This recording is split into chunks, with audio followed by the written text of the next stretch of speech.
Hello सांग माने नमस्कार जय जगन्नाथ। तो आज आम आसिक पहुँच जाइचु कटकर हरिण पार्क रे।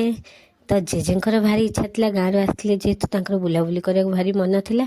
तो सी कहले चल पिला माने जीवा कड़े बुलापी। तो आम आसलु शिशिर मेला देखापी किंतु सेठी तो मेला सरीगला पाखरे थी हरिण पार्क टी। तो भाविलु चल सेठी टिके बुलिकी पलि आसिबा। तो ये बुलाबुली करने आसिलु हरिण मान देखी मन खुशी लगला। गुगु कहला मामा बिस्कुट दवा हरिण खाया। तो जेजे नाती बिस्कुट किणिकी हरिण पकाउं। गुगु को तो बिस्कुट पकई आसुनी, सी सबू जाक बिस्कुट जाली एपटे पकाउे।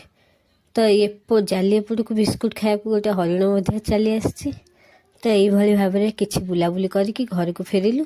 बाटर आसला बेलू बढ़िया खट्टा पानी गुपचुप टिके खाइलु। तासह दही आलुदम खाइकिना आज बुला समाप्त कलु। नमस्कार जय जगन्नाथ।